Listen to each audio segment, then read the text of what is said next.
যে শিক্ষার মাধ্যমে আল্লাহর পরিচয় জানা যায় না, সেই শিক্ষা কখনো কল্যাণকর শিক্ষা হতে পারে না। এই জন্য ওহীর প্রথম কথা, ইকরা, পড়ো। এই জাতিকে মুক্ত যদি করতে চাও, রাসূলুল্লাহ সাল্লাল্লাহু আলাইহি ওয়াসাল্লাম জাতিকে নিয়ে খুব উদ্বিগ্ন ছিলেন, এই জাতির মুক্তি কিভাবে আসবে। এরা মূর্তি পূজা করে, মানুষ পূজা করে, মানুষের বন্দনা করে, এই থেকে কিভাবে আল্লাহর পরিচয় জানিয়ে আল্লাহর গোলামি করা তাকে শেখাবে, এই চিন্তিত ছিলেন। এরা তো মানুষের গোলামি করে, জুলুম অত্যাচার করে, নির্যাতন করে, নিপীড়ন চালায়, অধিকার হরণ করে, মানুষের নিরাপত্তা বিঘ্নিত করে। মানুষের বেঁচে থাকার জন্য যে ন্যূনতম কোয়ালিটি প্রয়োজন, সেই কোয়ালিটি তাদের মাঝে নেই। এই জাতির মুক্তি কীভাবে আসবে? এই মুক্তির জন্যে গাড়ি হেরাতে তিনি অবস্থান করেছেন। সেখানে আল্লাহ পাক এই মুক্তির জন্য প্রথম যে কথাটা শিখালেন, এই জাতি যদি মুক্ত করতে চাও, এই সমাজ থেকে দুর্নীতি উঠাতে চাও, নির্যাতন নিপীড়ন বন্ধ করে মানুষের অধিকার প্রতিষ্ঠা করতে চাও, আল্লাহর ইবাদত চালু করতে চাও, আল্লাহর গোলামি চালু করতে চাও, তাহলে ইকরা, পড়ো। প্রথম কথা, এই জাতির মুক্তির প্রথম কথা, এই জাতি মুক্তি আসবে পড়ার মাধ্যমে, শিক্ষার মাধ্যমে। তবে শুধু শিক্ষা নয়, ইকরা বিসমি রাব্বিকাল্লাযী খালাক, খালাকাল ইনসানা মিন আলাক।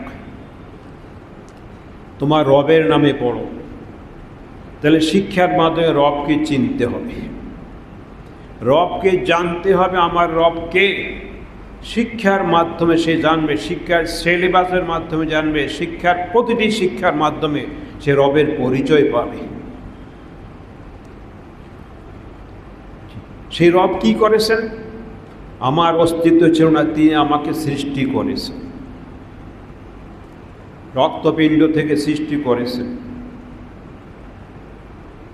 ওই রব অতি মেহেরবান, অতি দয়ালু। তিনি শিখে গেছেন যা আমরা জানতাম না। আল্লামাল ইনসানা মা লাম ইয়ালাম, সে জানতো না মানুষ সমাজের মুক্তি কিভাবে আসবে, জাতির মুক্তি কিভাবে আসবে, দুর্নীতি কিভাবে বন্ধ হবে, চাঁদাবাজি কিভাবে বন্ধ হবে, কীভাবে মানুষ সৎ পথ পাবে, সুন্দরভাবে জীবনযাপন করতে শিখবে। ওই রব যিনি সৃষ্টি করেছেন তার নামে পড়ো, শিক্ষা গ্রহণ করো।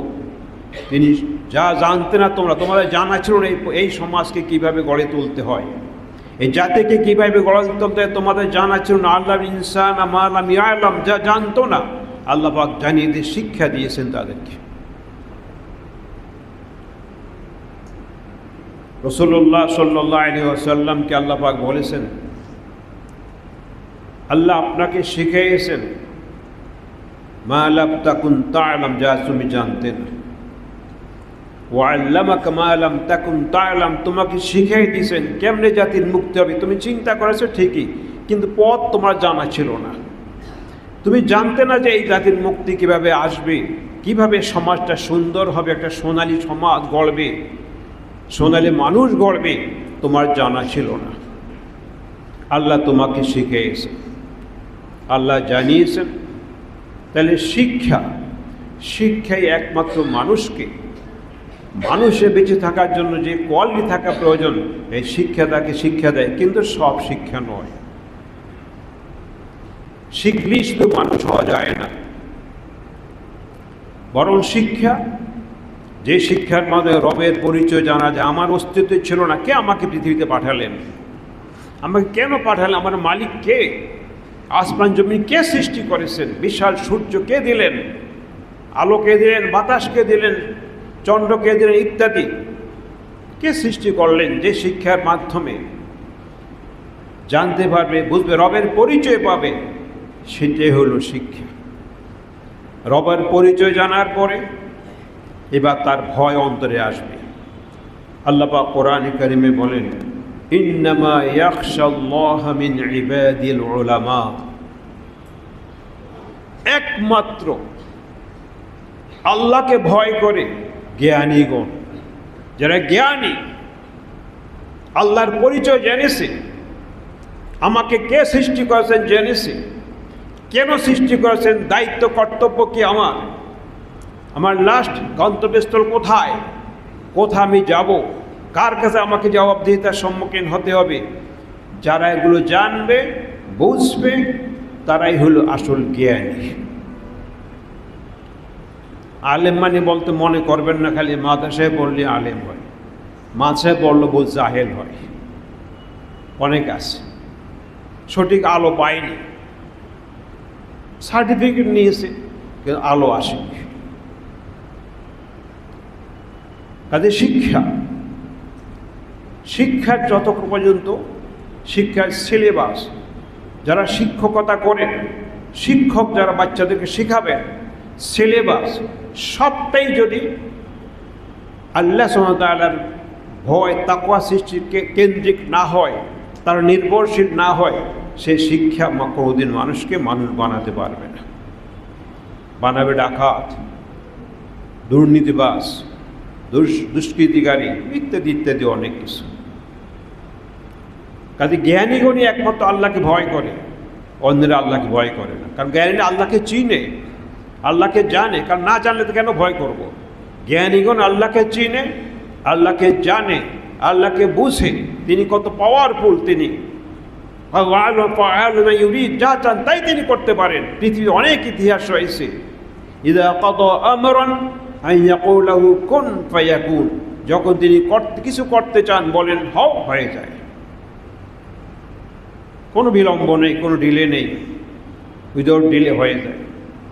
সেই পাওয়ারফুল আল্লাহ সুবহানাহু ওয়া তাআলা আমাকে সৃষ্টি করেছেন বিশেষ একটা লক্ষ্য রেখে, একটা সামনে বিশেষ একটা উদ্দেশ্য রয়েছে যে আল্লাহর এই জমিনে শান্তি প্রতিষ্ঠা করব। এই জমিনে আদম সন্তানকে শুধু নয়, গোটা মাখলুককে আমরা শান্তি দেব, শান্তির পরিবেশ তৈরি করব। এই জন্য আল্লাহ পৃথিবীতে পাঠিয়েছেন।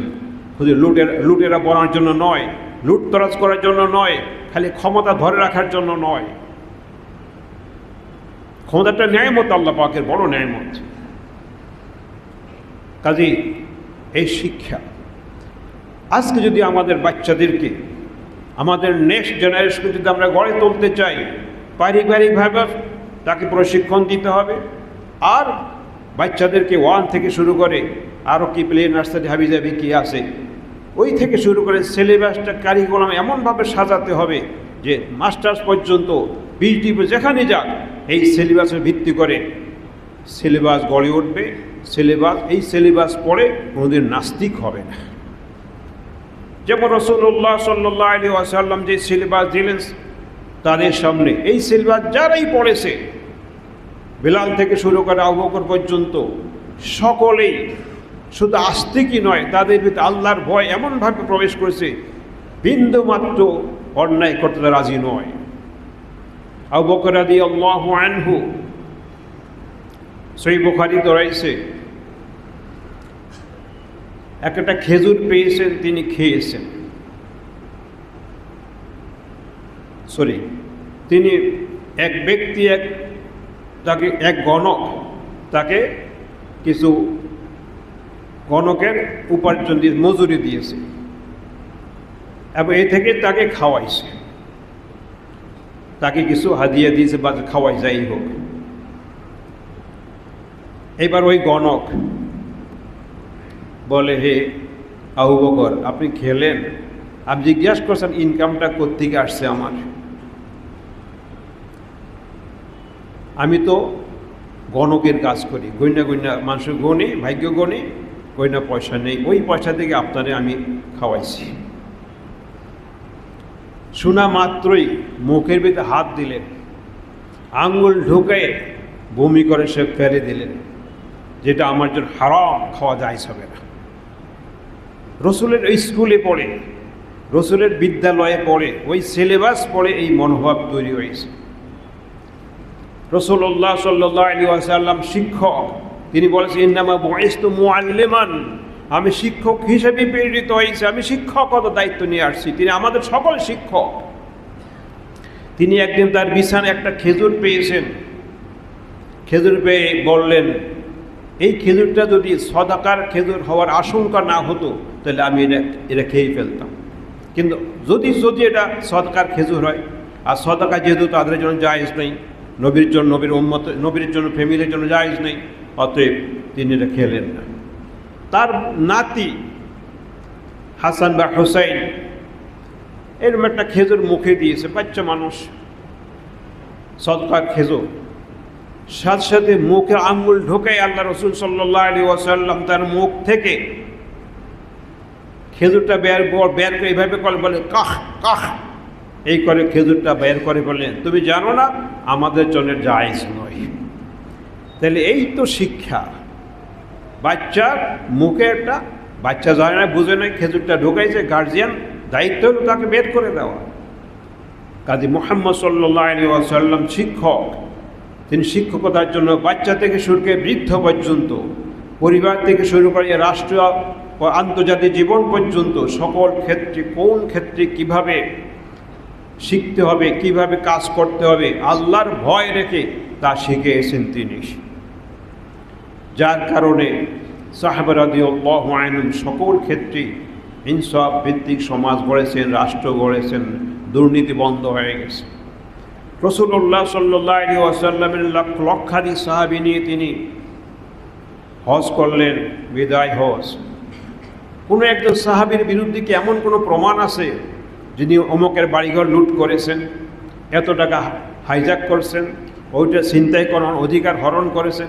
কোনো একজন, এতগুলো মানুষ, এরা তো একসময় ডাকাত ছিল, ওই নেশা তো এখন থাকার কথা, ডাকাত ছিল, হাইজ্যাকার ছিল, ছিনতাইকারী ছিল, অন্যের অধিকার দখল করত, হরণ করত, মানুষের নিরাপত্তা নষ্ট করত। সেই মানুষগুলি কত বছর, অল্প কয়েক বছরের ভিতরে রাসূলুল্লাহ সাল্লাল্লাহু আলাইহি ওয়াসাল্লামের প্রশিক্ষণ নিয়ে, তার কাছে শিখে, তার সিলেবাস পড়ে, তার স্কুলে পড়ে, তার বিশ্ববিদ্যালয়ে পড়ে কেমন মানুষ হয়েছে। কত হাইজ্যাকার একজন খুঁজে পাওয়া যায়, হাইজ্যাক করে, অমুকে চুরি করে নিয়ে গেছে, অমুকটা করেছে, আলহামদুলিল্লাহ এমন কোনো নজির তো নাই। আর আমরা এত শিখতেছি, এত সিলেবাস, এত কিছু, এত বইয়ের ঘাটতি পড়তে পড়তে শেষ, কিন্তু আমাদের বাচ্চা কি শিখে, আমাদের ইঞ্জিনিয়ার সাহেবরা কি শিখে, প্রফেসর সাহেবরা কি শিখে, ডাক্তাররা কি শিখে? সবাই কোনো না কোনোভাবে দুর্নীতিতে জড়িয়ে আছি আমরা। কেউ আছে আমি ডিউটি করি না, দায়িত্ব পালন না করে আমি পয়সা নিয়ে যাচ্ছি। কেউ আছে ঠিকমতো পড়াবো না, কোচিংয়ের ব্যবস্থায় আছি, ওই অথবা কি বলে এটাকে কোচিং সেন্টার খোলার ব্যবস্থায় আছে। কেউ আছে এই বিভিন্নভাবে, ওনারও এক ধরনের ডাকাতি করে, অস্বীকার করার সুযোগ নেই। বাচ্চাদেরকে পড়াবে না ঠিকমতো, ওখানে সব ঠিকমতো পড়ায়, এইভাবে বিভিন্নভাবে। আর যারা রাজনীতি করে তারা তো কীভাবে টাকা কামাইতেছে, অফিসে বসে বসে, ওদের হিসাবই নেই। তাইলে শিক্ষা ব্যবস্থাকে এমনভাবে সাজাতে হবে, সিলেবাসকে এমনভাবে সাজাতে হবে, সেই সিলেবাস পড়ে, হোক সে ডাক্তার, হোক সে ইঞ্জিনিয়ার, হোক সে প্রফেসর, হোক সে অর্থনীতিবিদ, হোক সে ইতিহাসবিদ, সব সে সয়েল সায়েন্সের পাশ করা হোক, যাই হোক, সে চুরি করবে, ডাকাতি করবে না, দুর্নীতিবাজ হবে না, আল্লাহর ভয় তার ভিতরে কাজ করবে, আল্লাহর ভয়ে কাজ করবে। এইভাবে সিলেবাস তৈরি করতে হবে। প্রত্যেকটা সাবজেক্টের মাধ্যমেই তার ভিতরে তাকওয়ার সৃষ্টি হতে হবে। ওই শুধু একটা কি ইসলাম ধর্মের একটা বই দিয়ে সব শিখাই দিবেন, হবে না। এই জন্য রাসূলুল্লাহ সাল্লাল্লাহু আলাইহি ওয়াসাল্লাম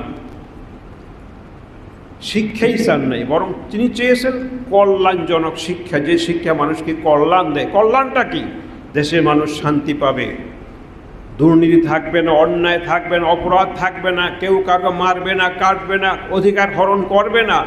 কল্যাণজনক শিক্ষা আমি চাই, যে কল্যাণজনক শিক্ষায় আল্লাহর প্রভুত্ব চলবে, আল্লাহর রাজত্ব চলবে, আল্লাহর বিধান চলবে, আল্লাহর আইন চলবে, আল্লাহর হুকুম চলবে, আল্লাহর হুকুমের বাইরে কেউ কিছু করবে না, যা করতে নিষেধ করেছেন তা কেউ করবে না, যা হুকুম করেছেন, তা আদেশ করেছেন তা অবশ্যই করবে, তা কেউ ছাড়বে না। এটাই ছিল আল্লাহর হুকুম, আল্লাহর আইন, এটা আল্লাহর বিধান, এটা সিলেবাস। ঘুম থেকে উঠে আল্লাহর সিলেবাস ফলো করো, শিক্ষা দিয়েছেন ঘুম থেকে এটা পড়ো, এটা শিক্ষা নয় যে ঘুম থেকে দোয়া পড়তে হবে? এটা তো একটা শিক্ষা। ঘুমাইবার সেই দোয়া পড়তে হবে, খাবার সময় দোয়া পড়তে হবে, উঠতেই দোয়া পড়তে হবে, চলতেই দোয়া পড়তে হবে, কারোর সাথে সাক্ষাৎ হলে শিখতে হবে, কারোর সাথে চলতে হলে বলতে হবে, স্ত্রীর সাথে কী করবে, সব বাচ্চাদের সাথে কী করবে, সব শিখাইতে রাসূলুল্লাহ সাল্লাল্লাহু আলাইহি ওয়াসাল্লাম। আমাদের শিক্ষা ব্যবস্থা কি এগুলো আছে? শিক্ষা ব্যবস্থা যদি ঠিক না হয়, এই দুর্নীতি বন্ধ হবে না, অন্যায় বন্ধ হবে না। শিক্ষা ব্যবস্থার ভিতরে তাকওয়ার ছাপ আসতে হবে। আর যদি না হয়, অনেক কিছু শিখাবেন, কিন্তু আসলে শিক্ষার যে মূল লক্ষ্য আল্লাহর ভয়, শিক্ষার লক্ষ্য সুন্দর সমাজ গড়া, চরিত্রবান মানুষ গড়া। রাসূলুল্লাহ সাল্লাল্লাহু আলাইহি ওয়াসাল্লাম ফরমান, ইন্নামা বুইসতু লিউতাম্মিমা মাকারিমাল আখলাক, চরিত্র কিভাবে গঠন করতে হয় তার শিক্ষা দেওয়ার জন্য আমাকে পাঠানো হয়েছে। এখন অনেক শিখলাম, কিন্তু ওই চরিত্র ঠিক হলো না, তাহলে শিক্ষার লক্ষ্য হাসিল হল, উদ্দেশ্য হাসিল হলো না। আল্লাহর ভয় সৃষ্টি হলেই ওই চরিত্র ঠিক হবে, চরিত্র ঠিক হলেই আল্লাহর ভয় আসবে। এখানে লাইট লাগাইছেন, রং বেরঙে অনেক লাইট লাগাইলেন, কিন্তু যদি লাইটের কানেকশনটা পাওয়ার হাউসের সাথে না থাকে, তাই লাইট একটাও জ্বলবে না। যতই এখানে একটা এই লাইট, ওইটা আরেকটা লাগাইছেন, বিভিন্ন জাতের বিভিন্ন রং বেরঙের সাদা বাজন লাগাইলেন, কিন্তু পাওয়ার হাউসের সাথে তার সম্পর্ক নেই, কানেকশন নেই, তাইলে লাইট একটাও জ্বলবে না। যেগুলো কানেকশন থাকবে সেই কটাই জ্বলবে, বাকি একটাও জ্বলবে না। ঠিক শিক্ষা ব্যবস্থা, ইঞ্জিনিয়ার হন, কানেকশন যদি আল্লাহর সাথে না থাকে, ডাক্তার হন, আল্লাহর সাথে কানেকশন না থাকে, যদি শিক্ষা ওখান থেকে আসবে, আল্লাহ শিখান, আল্লাহ শিক্ষা দিবেন তিনি, তার পক্ষ থেকে শিক্ষা ব্যবস্থাটা আসবে। ওই শিক্ষা ব্যবস্থা আমার দায়িত্ব বাস্তবায়ন করা। এখন আপনি প্রফেসর হয়েছেন, কিন্তু কানেকশন নেই আল্লাহর সাথে, তাইলে আপনি আদর্শ শিক্ষক হবেন না, আপনি আদর্শ ইঞ্জিনিয়ার হবেন না, আদর্শ ডাক্তার হবেন না, জ্বলবে না, আলো দিবে না। যেমন কানেকশন আছে, আলো দেয় না, যে শিক্ষা হলো আলো, সে আলো দিবে না। এই ডাক্তার আলো দিবে না। ডাক্তার বরং কীভাবে, রুগী না দেখার আগেই ভাউচার লেখে, কী বলে এটা, প্রেসক্রিপশন লেখে ওষুধ নেওয়ার, আবার ওষুধ বেশি করে লাগবে যাতে কোম্পানি থেকে আবার কী পাওয়া যায়, কমিশন পাওয়া যায়, আবার পরীক্ষা নিরীক্ষা দেবে, ওখান থেকে কমিশন, তার ধান্দা হলো এইটা। কারণ এই শিক্ষা আলো দেয়নি তাকে। এই শিক্ষাটা তার এই ডাক্তারি পড়ার সাথে আল্লাহর সম্পর্ক, শিক্ষা যে মূল যিনি আল্লাহ সুবহানাহু ওয়া তাআলা, তার সাথে কানেকশন নেই, যার কারণে তার চরিত্র এমন হয়েছে। যতই ওয়াজ করেন আপনি, চরিত্রবান সে হবে না, কার শিক্ষায় নাই, তার এটা বেসিকে নাই, মূলেতে নাই, এটা হবে না। এই জন্য শিক্ষার সাথে আল্লাহর সাথে কানেকশন থাকতে হবে, আল্লাহর ভীতির তাকওয়া সৃষ্টি করতে হবে, নয়তো লাইট জ্বলবে না। আল ইলমু নূরুন, আলো আলো, যত আলো কথা বলেন, জ্ঞানী আলো, আলো হবে না, আলো আসবে না।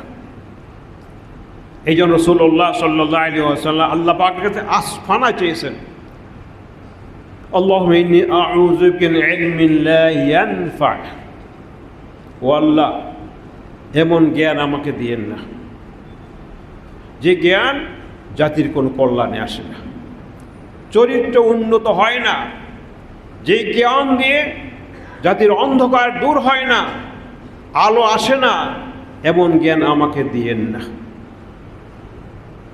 কি জ্ঞান দিবেন? আরেক হাদিসে আছে দোয়ায়, আল্লাহুম্মা ইন্নী আসআলুকা ইলমান নাফিআ, আল্লাহ আমাকে কল্যাণকর জ্ঞান দান করেন, যে জ্ঞান মানুষকে চরিত্রবান বানাবে, যে জ্ঞান সমাজকে সুন্দর করবে, যে জ্ঞান ইনসাফ প্রতিষ্ঠা করবে, জুলুম অন্যায় বন্ধ করবে, এমন জ্ঞান আমাকে দিয়ে। তাইলে ডাক্তার হলাম, ইঞ্জিনিয়ার হলাম, ইতিহাসবিদ হলাম, অমুকবিদ হলাম, ইত্যাদি অনেক কিছু বিদ হলাম, কিন্তু আল্লাহর সাথে কানেকশন নাই। রং বেরঙের লাইট জ্বালালেন, রং বেরঙের শিক্ষা আমাদের চালু করলাম আমরা, সবটাই করেন, কোনো আপত্তি নাই, কিন্তু সবটার সাথে আল্লাহ সমাজ যদি রিলেশন না থাকে, কানেকশন না থাকে, তাহলে ওই পাওয়ার হাতের কানেকশন পেয়ে যাবেন। যত রং বেরঙে যত লাইট লাগান, কোনো জ্বলবে না, কোনো আলো দেবেন, অন্ধকার থাকবেই, দূর করার কোনো সুযোগ নেই আপনার। এই জন্য জ্ঞানের মর্যাদা কেন এত বেশি? ইয়ারফাউল্লাহু আমানু তার আল্লাযীনা উতুল ইলমা দারাজাত, আল্লাহ বলেন আল্লাযীনা উতুল ইলমা দারাজাত, যাদের জ্ঞান দেওয়া হয়েছে তাদের পজিশন অনেক ঊর্ধ্বে, কারণ তাদের মাধ্যমে দেশ আলোকিত হবে, দেশের মাধ্যমে তাদের ইনসাফ প্রতিষ্ঠিত হবে, তাদের মাধ্যমে দুর্নীতি দূর হবে, দেশের মানুষ চরিত্রবান হবে, দেশের মানুষ ঠকবে না, প্রতারণার শিকার হবে না, সব মানুষ সুন্দরভাবে ভ্রাতৃত্ব বন্ধনে বসবাস করতে পারবে। সেটা হল শিক্ষা। এই যে এই শিক্ষা তিনি চেয়েছেন, এই জন্য শিক্ষার মর্যাদা এই জন্যই তো ওয়াল্লাযীনা উতুল ইলমা দারাজাত, আল্লাহ পাক বলেন যাকে জ্ঞান দেওয়া হয়েছে তার পজিশন অনেক ঊর্ধ্বে। কত ঊর্ধ্বে? হাদিসে রাসূলুল্লাহ সাল্লাল্লাহু আলাইহি ওয়াসাল্লাম ফরমান ফাদলুল আলিম আলাল আবিদ কা ফাদলি আলা আদনাকুম, একজন জ্ঞানীর শ্রেষ্ঠত্ব সাধারণ মানুষের উপরে যারা জ্ঞানী নয়। কেমন? আমি রসুল, আমার শ্রেষ্ঠ যেমন তোমাদের সাধারণ মানুষের উপরে। সাধারণ মানুষের উপরে যেমন রসুলের শ্রেষ্ঠত্ব মর্যাদা, ও একজন জ্ঞানীর মর্যাদা সাধারণ মানুষের উপরে এত বেশি। সুবহানাল্লাহ। তার অন্য হাদিসে আছে ফদলুল আলিম আল আবিদ কা ফদলিল কমর আলাল সাইরিল কাওয়াকিব আও কামা ক্বাল। একজন আলেম জ্ঞানী ব্যক্তির ফজিলত, জ্ঞানী মনে করে না খালি বাদশাহ বললে জ্ঞানী, এটা আমাদের একটা ভুল ধারণা আমাদের ভিতরে। বাদশাহ বললেই মনে করে হে আলেম হয়েছে, আর কেউ আলেম নেই। আলেম একটা পরিভাষা, আরবি বলে আলেম, জ্ঞানী মানুষ। চন্দ্র উঠলে যেমন অন্যান্য তারকা থাকে না, অন্য তার যেন লাইলাতুল বদরের রাত্রে, মানে পূর্ণিমার রাত্রে চাঁদ যেমন অন্যান্য তারকার উপরে শ্রেষ্ঠত্ব, অন্য তারকার অস্তিত্ব থাকে না, বোঝা যায় না, দেখা যায় না, ঠিক এমনিভাবে একটি সমাজে জ্ঞানের ফজিলত বা শ্রেষ্ঠত্ব এত বেশি। কেন? যেহেতু সে আল্লাহকে চিনেছে, জ্ঞান তার আল্লাহর ভয় সৃষ্টি, সে বুঝে সমাজকে কীভাবে চালাতে হবে, এবং তারাই সমাজ চালাবে, দেশ চালাবে। ওই আজে বাজে লোকেরা দেশ চালাবে, সমাজ চালাবে, দেশের অবস্থা ওই রকমই হবে। এই জন্য কোরআনে কারিমের প্রথম কথায় শিখো, জ্ঞান অর্জন করো, বারবার জ্ঞান অর্জন করো। আর প্রত্যেকটি হাদিসের গ্রন্থে কিতাবুল ইলম বলে একটি অধ্যায় রয়েছে, জ্ঞানের অধ্যায়, জ্ঞান অর্জন করার অধ্যায় রয়েছে প্রত্যেকটি হাদিসের গ্রন্থে। এমন কোনো হাদিসের গ্রন্থ নাই যে হাদিসের গ্রন্থে কিতাবুল ইলম একটা অধ্যায় নাই। হাল ইয়াস্তাবিলুন ইয়ালামুন আল্লাযীনা লা ইয়ালামুন, যারা জানে তারা, যারা জানে না তারা কি সমান? জানে মানে সঠিক জ্ঞান।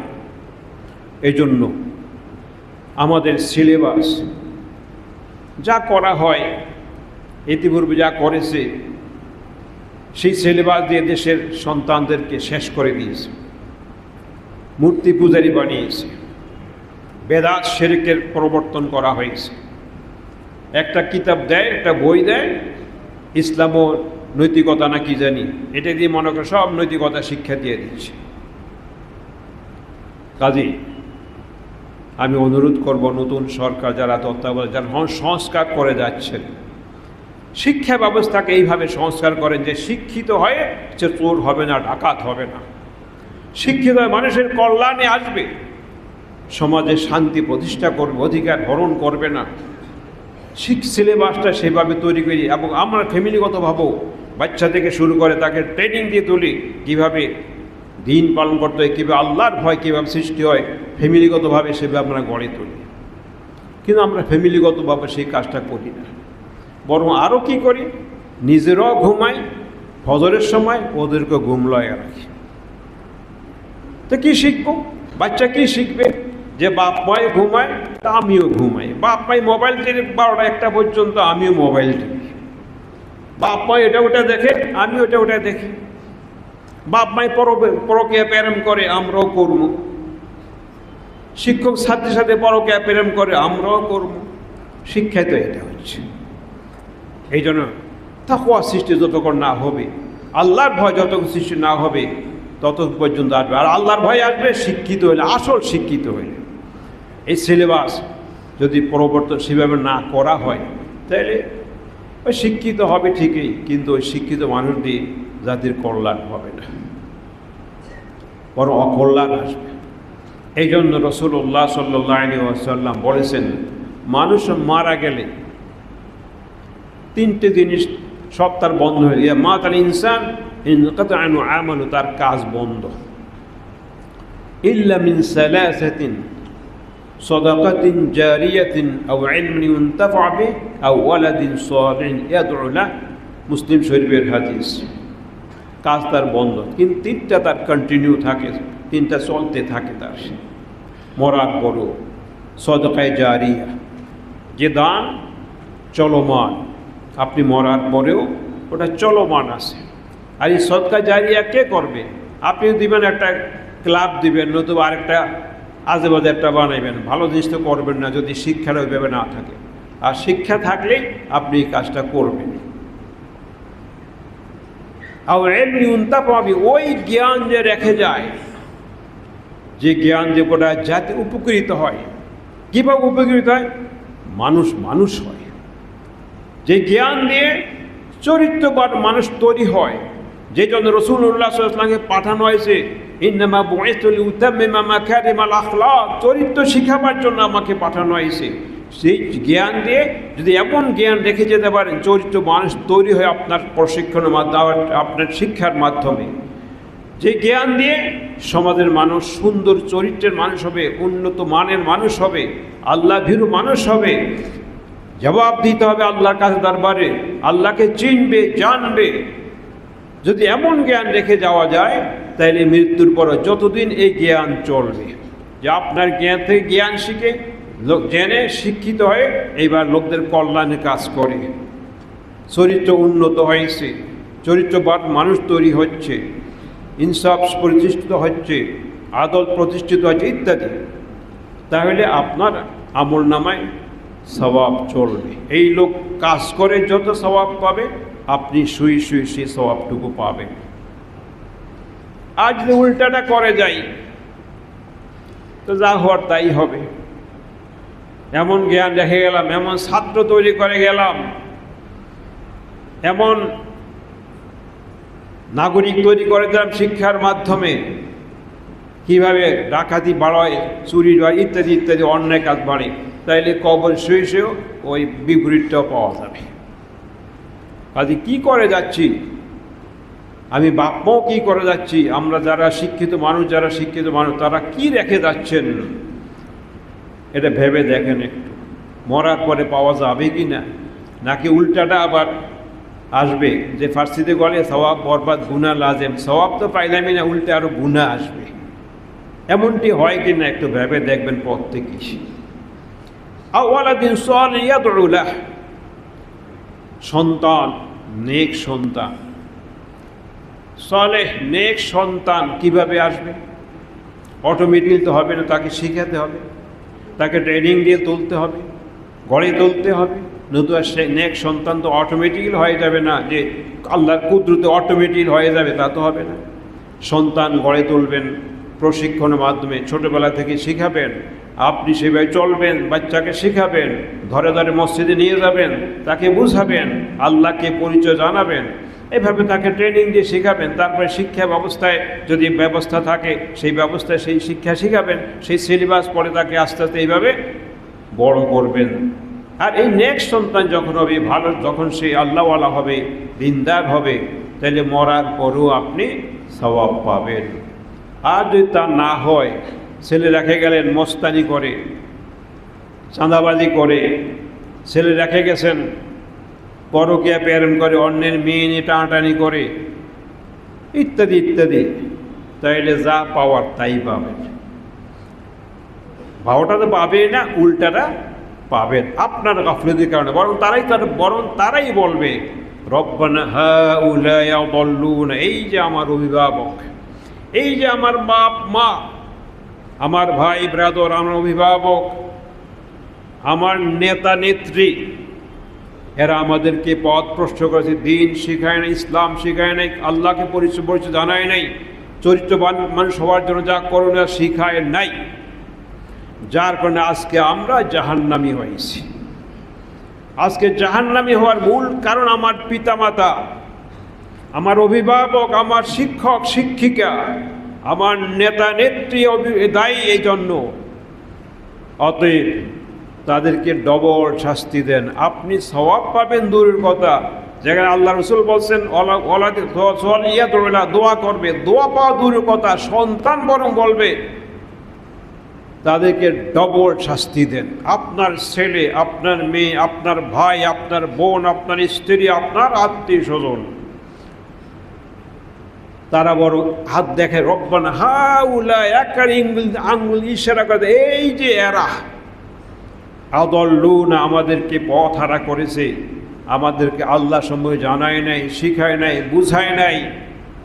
ফাআতিম দাইফাইন আযাব, আল্লাহ এদেরকে ডবল শাস্তি দেন, আমারটাও দিবেন, ওরটাও দিবেন। ও কেন আমার শিখাইল না? কাজে ওয়ালাদিন সালেহ, কি রেখে যাচ্ছেন ভেবে দেখেন। কবরে যেতে হবে, কোনো সন্দেহ নেই।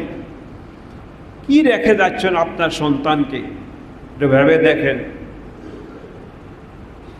যদি ঠিকমতো রেখে যেতে পারেন আলহামদুলিল্লাহ, কবরে সওয়াব পাবেন, নতুবা কিন্তু বিপরীতটা আসবে।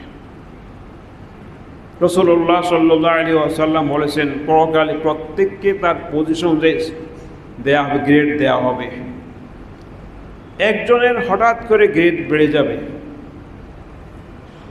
তখন 500 ব্যক্তি বলবে, যেহেতু আগে এক গ্রেডে ছিল, সমান গ্রেডে ছিল, 500 ব্যক্তি বলবে, হে ভাই তোমার পজিশন বেড়ে গেল কেন, গ্রেড বাড়লো কেন, তুমি তো উঁচু চলে গেল আমার থেকে। বলে, আমি একটা ভালো নেক সন্তান রেখে আসছিলাম, একটা নেক সন্তান যে আল্লাহকে চিনে, আল্লাহকে জানে, আল্লাহর ভয় তার ভিতরে আছে, এমন সন্তান রেখে আসছিলাম। সে আমার জন্য আল্লাহকে দোয়া করেছে, আল্লাহ কবুল করেছেন, তাই আমার পজিশন আল্লাহ বাড়িয়ে দিয়েছে। সুবহানাল্লাহ। এখন চিন্তা করেন, কি পজিশন বাড়বে না আরও ডাউন হবে? একটু বুঝে দেখেন আমরা যা করে যাচ্ছি, যা রেখে যাচ্ছি, কোন দিকে যাব। এই জন্য আমাদের সিলেবাস, আমাদের বইপত্র, কি বই পড়ে দেখি পোলাবাইন, আজকাল যুবক পোলাবাইন কি হয়েছে, অমুকের নভেল, অমুকের নাটক। নাস্তিক যারা আছে, এই নাস্তিকদের নভেল নাটক নিয়ে খুব ব্যস্ত থাকে, কারণ মজা পায়, প্রেমের কাহিনী আছে ওর ভিতরে, কাজে এই যুবক পোলাবাইনরা এটা মজা পায়। এই নাস্তিকদের বইপত্র পড়ে আরও বেশি বিভ্রান্ত হয়েছে এই যুবক যুবতীরা, এবং সেগুলো বিক্রি বেশি হয়। যখন মেলা বসে বইয়ের, ওগুলো এই নাস্তিকদের যত গল্প কাহিনী, যার কোনো অস্তিত্ব নাই, কোনো কিছু নাই এর ভিতরে, শিক্ষার কিছুই নাই, আদর্শ শিক্ষা কিছুই নাই, চরিত্র গঠন করার কিছুই নাই, আছে শুধু চরিত্র নষ্ট করার এলিমেন্ট সব এটার ভিতরে আছে। আর এগুলি পড়ে পড়ে শেষ হচ্ছে। তারপরে এবার মোবাইল তো আসেই, ওর থেকে এগুলো শিখি। আর যদি আল্লাহর ভয় থাকতো, হ্যাঁ মোবাইল পড়বে, ভালো দিন ভালোগুলো দেখবে, খারাপগুলো দেখবে না, কারণ ভালো মন্দ মিলেই পৃথিবী। আমি ভালোটা গ্রহণ করব, খারাপটা গ্রহণ করব না, এটাই স্বাভাবিক। বাজারে পচা মাছ আছে, ভালো মাছ আছে, আমি ভালো মাছটা আনবো, পচাটা মন মানি। বাজারে ভেজাল আছে, আমি ভেজালটা আনবো না, আমি খাঁটিটা আনবো। তো শিক্ষার ভিতরে এইভাবে খাঁটি, আমার পচা, এগুলি পচা শিক্ষা, এগুলি পচা শিক্ষা নয়, এগুলি পচা বই। ওই পচা বই আমি গ্রহণ করবো না, আমি ভালো বই, ভালো ভালো তাফসির আছে, ভালো ভালো হাদিস আছে, ভালো ভালো মজলিস আছে, সেই মজলিসে আমি বসবো। যে মজলিসে লোক খুঁজে পাওয়া যায় না, খুব কম। যদি বলে তফসির হবে, দার্স হবে, খুব অল্প কিছু লোক বসে, তাও ওই বুড়ো টুড়ো কিছু মানুষ যাদের কাম কাজ নেই, তার হয়তো কিছুটা বলে। এখন আর ওই আগ্রহ নাই, এখন আর ওই প্রেম করার আগ্রহ নাই, নারীদের দেখার আগ্রহ নাই, এরা হয়তো একটু বসে একটু কিছুটা শিখে। আর যুবক যুবতী ব্যস্ততা আছে, কোরআন হাদিসের মজলিসও বসবে না। অতএব আসুন, এই জাতিকে যদি আমরা গড়তে চাই সঠিকভাবে, আমাদের পরবর্তী প্রজন্মকে যদি আমরা মূলত ভালো মানুষ বানাতে চাই, এই যে শিক্ষা ব্যবস্থা দিয়ে, সিলেবাস দিয়ে জাতি ধ্বংস হয়, এই সিলেবাস দিয়ে পড়ে কোনো দিন জাতির উন্নতি হবে না, চরিত্রবান মানুষ তৈরি হবে না। কানেকশন থাকতে হবে পাওয়ার হাউসের সাথে, শিক্ষার পাওয়ার হাউসের আল্লাহ পাকের কাছে, ওখান থেকে আসবে। এই যে আদম সৃষ্টিকে আল্লাহ বুঝিয়ে দিয়েছেন যে ওয়াল্লাম আদম আসমাআ কুল্লাহা, আদমকে শিখাইছেন, বলে শিক্ষার দায়িত্ব আমার, আমি শিখাই। আল্লাহ ইনসানা মা লাম ইয়ালাম, মানুষ যা জানতো না তা শিখাইছেন তিনি, তিনি শিখাইছেন। রসুলকে বলছে আমি শিখাইছি আপনাকে। আজ মূল শিক্ষক আল্লাহ সুবহানাহু ওয়া তাআলা, সেই পাওয়ার হাউসের সাথে আমাদের শিক্ষার কোনো কানেকশন নাই, সিলেবাসের কোনো কানেকশন নেই, যোগাযোগ নাই। আমরা নিজেরা আমাদের মাথা দিয়ে সিলেবাস তৈরি করি, এই সেশন গেলে আর সেশন বলে না আগেরটা চলবে না, এখন এইটা আসবে। এই করতে করতে এক এক সময় এক এক রকম সিলেবাস, এক এক সময় এক এক রকম পরীক্ষা, কখনো এই ধরনের পরীক্ষা, কখনো ওই সিস্টেমে পরীক্ষা, এক এক ধরনের মাথায় ঠিকও রাখতে পারে না কোনটা করবো। যে যখন আসে তখনই সে কিছু চিন্তা করে একটা বাইর করে আর জাতিকে ধ্বংস করতে নিয়ে যাচ্ছে। এই জন্য আসুন, শিক্ষাকে আমরা মূলত শিক্ষা ব্যবস্থা, আমাদের ফ্যামিলিগত যেটা দায়িত্ব আমাদের সেটা আমরা করি, এবং সমাজকে গড়ার জন্য, আগামী প্রজন্মকে গড়ে তোলার জন্য তাইলে আমরা শিক্ষা ব্যবস্থাকে, সিলেবাসকে সে আলোকে গড়ে তুলি। হন আপনি অনেক কিছু হন, কোনো আপত্তি নাই, কিন্তু কানেকশানটা যেন আল্লাহর সাথে থাকে, রিলেশনটা ওখানে থাকে। আপনি এখানে লাল বাতি লাগাইছেন, এখানে নীল লাগাইছেন, এখানে হলুদ লাগাইছেন, ওখানে ঝাড়বাতি লাগাইছেন, ওটা সব লাগান, কোনো আপত্তি নাই, কিন্তু কানেকশনটা যে পাওয়ারের সাথে না রাখেন একটাও জ্বলবে না, কোনো কাজ হবে না। ঠিক আপনি পড়েন, অনেক কিছু পড়েন, এই পড়েন সেই পড়েন, সব কানেকশনটা শিক্ষার যে আধার আল্লাহ সুবহানাহু ওয়া তাআলা, তার সাথে সম্পর্ক রাখেন, সম্মান বাড়বে, মর্যাদা বাড়বে। তাইলে আল্লাহ সম্মান দিবেন। আল্লাহ বলছেন তার সম্মান অনেক ঊর্ধ্বে। যেমন আদম আলাইহিস সালাতু ওয়াস সালাম সৃষ্টি করে আল্লাহ জ্ঞান দিয়েছে, এই জ্ঞানের কারণেই মাটির মানুষ, মাটির সৃষ্টি আদমকে, নূরের সৃষ্টি ফেরেশতাকে সিজদা করতে বলেছে একটা জ্ঞানের মর্যাদা দেওয়ার জন্য। এখানে আল্লাহ পাক জ্ঞানের মর্যাদা দিয়েছেন, যে আদমের কাছে জ্ঞান আছে তোমার কাছে এই জ্ঞান নাই, অতএব তাকে শ্রদ্ধা করো, সম্মান করো। ইবলিস এই সম্মান বুঝে নাই, প্রকৃত জ্ঞানের সম্মান দিতে জানেন ইবলিস, সে বলেন আমি চিন্তা করবো না, হুকুম মানি না আমি। কাজে আজও যদি এই ধরনের শিক্ষা যারা মূল শিক্ষা দ্বারা, আসল শিক্ষা দ্বারা অর্জন করে, অর্থাৎ যারা আল্লাহর সাথে রিলেশন রেখে শিক্ষা অর্জন করে, তাদেরকে যারা সম্মান দিতে জানে না, মর্যাদা দিতে জানে না, তারা ইবলিসের সাগরিদ, ইবলিস তাদের প্রধান, ইবলিস তাদের ওস্তাদ। অতএব আসুন, ইবলিসের শিক্ষায় না গিয়ে, ইবলিসের ওস্তাদ না বানিয়ে মুহাম্মদ সাল্লাল্লাহু আলাইহি ওয়াসাল্লাম ওস্তাদ বানাই, মুহাম্মদ সাল্লাল্লাহু আলাইহি ওয়াসাল্লাম ওস্তাদ বানিয়ে শিক্ষা গ্রহণ করি, ইবলিস ওস্তাদ বানিয়ে নয়। তাইলে আলেমের মর্যাদা থাকবে, জ্ঞানের মর্যাদা সমাজে থাকবে। আজ জ্ঞান মর্যাদাও নেই আজকে, তাহলে সমাজে জ্ঞানের মর্যাদা থাকবে, এবং জ্ঞান হলো আলোকিত করে সমাজ আলোকিত হবে, দেশ আলোকিত হবে। আসুন আমরা সকলেই কোরআন সুন্নাহর আলোকে আল্লাহর সাথে রিলেশন রেখে শিক্ষা ব্যবস্থা চালু করি, পারিবারিকভাবে আমরা আমাদের সন্তানকে সে আলো গড়ে তোলার চেষ্টা করি। আল্লাহ পাক আমাদেরকে তৌফিক দান করুন।